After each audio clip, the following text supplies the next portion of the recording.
Overall, we are still working hard and doing our very best to prevent broader community spread of the virus in Singapore.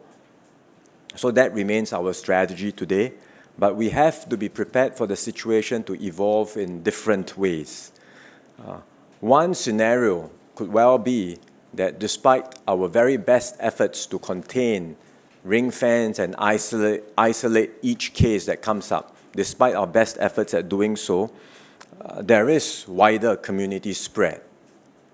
And if so, as we have done already, we will have to reassess the situation if the situation worsens, and we may well have to take more stringent measures beyond what we are announcing today.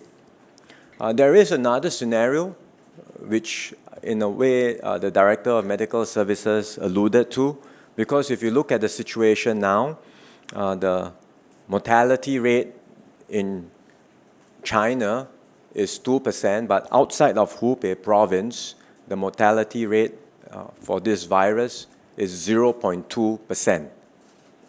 It is much lower than SARS. And if the mortality rate remains low or even continues to fall further, depending on the evidence and depending on how it evolves, then I think we are dealing with something quite different, and we may well have to consider a different approach.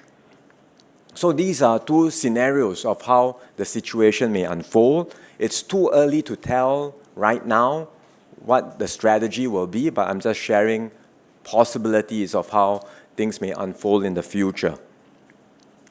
Meanwhile, for now, I think all of us will have to do our part to stay vigilant, to keep our guards up and carry on with our lives. And Minister Gan earlier already shared some practical things that all of us, every Singaporean can do to protect ourselves and our families. And I would summarize it in 3 simple steps. First, wash our hands with soap regularly. We can't say this enough, right? We keep emphasizing this. Wash our hands with soap regularly, every day, more than once, many times as you can. Number 2, avoid shaking hands. So we are, advocating everyone, just do a different form of greeting, whatever suits you, but avoid shaking hands. And don't use your hands to touch your face, because all the medical evidence shows that the transmission happens a lot through hands. Right, so that's the second thing we can all do. And thirdly, all of us can take our temperatures daily, twice a day, in fact, as we have suggested just now as an advisory to all employers and individuals. And then if any symptoms show up, if there is any sign of a fever, immediately go and see a doctor.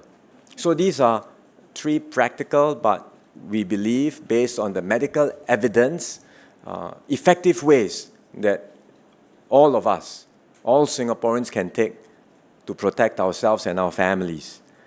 Now, we know that these are challenging times.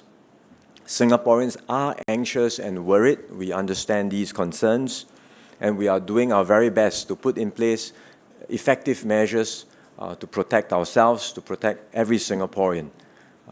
And I am confident that if we continue to stand together, if we continue to look out for one another, we can overcome this challenging situation together.